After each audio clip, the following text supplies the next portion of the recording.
Praise be to Allah for allowing us all to gather here tonight, and also for giving me a really good car park out the front. Basically tonight I wanted to talk a little bit about my way to Islam. My dog died, which I was particularly upset about. I love that dog. And sadly I had a friend pass away. He had cancer, and I watched him slowly die over the period of about 8 months.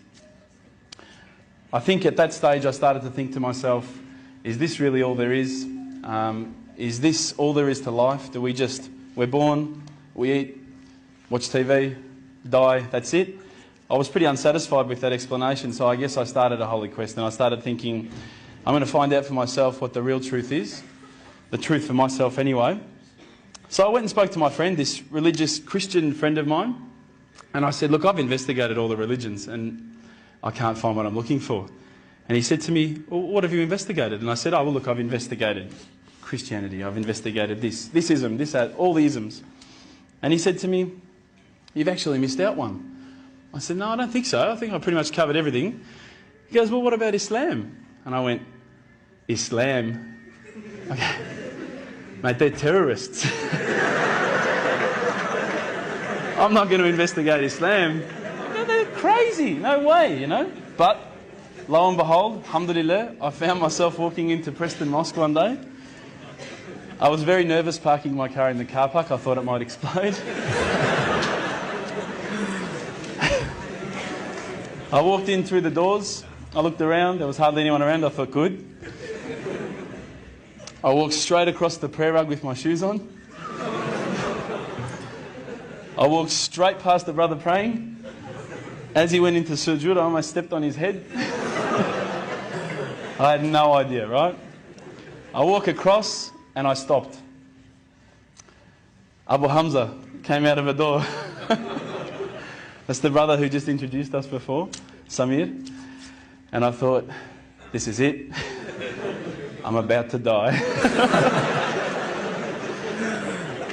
I was not used to this level of hospitality, I should say. I'm not sure, I don't want to offend anyone again, but as an Australian, if you offer someone a cup of tea and they say no, you go, okay. These guys wouldn't take no for an answer. Would you like a cup of tea, bro? No, thanks, bro. Are you sure? No, I'm right. Are you sure, bro? I'll go get one. No, I'm right, bro. No, I'm getting one anyway. Sure, look, I'll just get you one, right? No worries, I'll get you one. All right, man, I'll take the tea, you know? Subhanallah. But anyway, as I say, we get back to the questions I was asking the brothers. Now, what I'd found with a lot of the other churches and people that I'd spoken to, religious leaders, was that when I asked a question, they would quite often just say, your answer is this. I'd say, oh, okay, that's pretty good. When I was sitting down with the brothers from the mosque, when I would say, listen, I don't understand this, what about this? They would never just answer from their opinion. They would always pick up the Quran, they would open it up, and it would be like, they're like human indexes.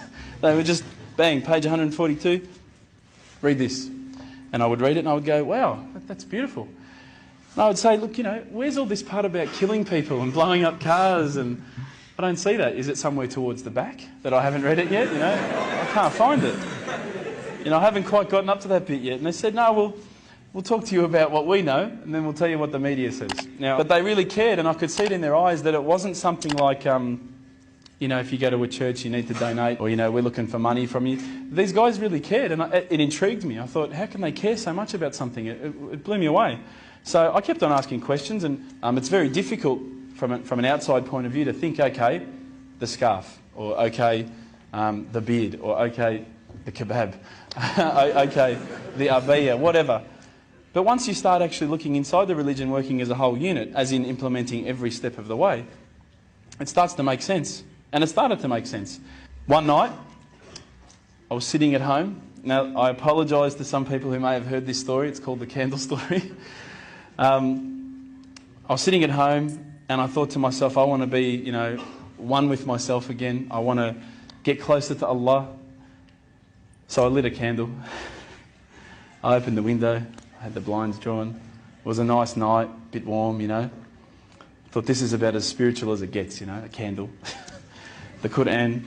I'm sitting there reading, and I stopped and I thought to myself, look, this is the time. Tonight, Allah and me, we're going to have a bit of a conversation. We're going to, you know, we're going to bond. All I need from you, Allah, is just a sign. Just a little sign. Look, nothing too major, just maybe a bolt of lightning. Bolt of lightning for you, man. Come on, you created the earth. This is just a bolt of lightning. It'll be easy. So I sat there and I went, okay, go. And I swear to you, nothing happened. Absolutely nothing. I was really disappointed. I said, Allah, this is your chance.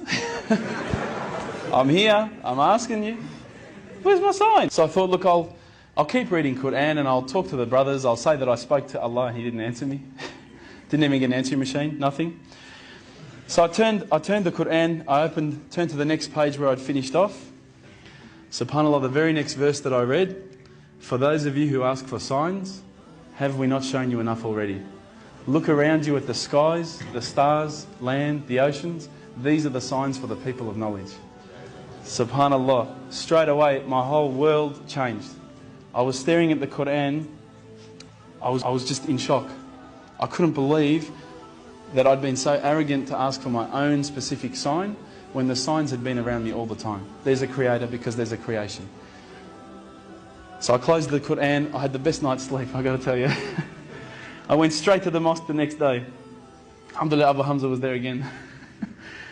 I said, Abu Hamza, this is what's happened to me. He said, that's it, you become a Muslim today. There's no mucking around with Abu Hamza. But when I walked into the mosque, the people just started pouring in.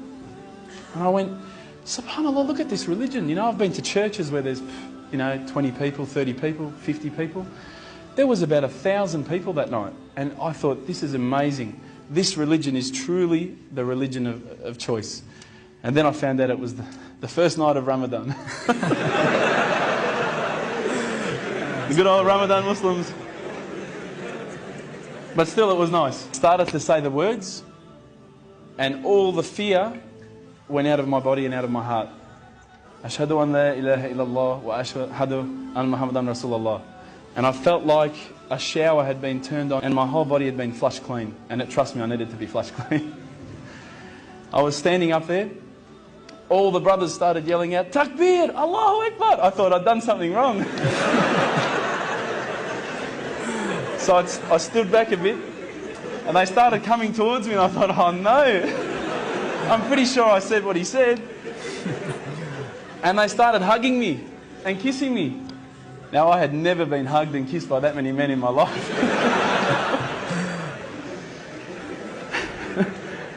I went home with such a beautiful feeling because I knew at that stage that I had a clean slate. It was my chance now to start again, to forget about the drinking, to forget about marijuana, dope, whatever, anything else I'd done in the past, and to start doing good things.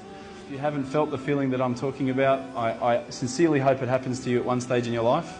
I encourage you to investigate all the religions, and particularly Islam. I would say that one of my favourite verses, I'll end with this verse, is a particular verse that says, let there be no compulsion in religion, because the truth stands clear from error. Assalamu alaikum.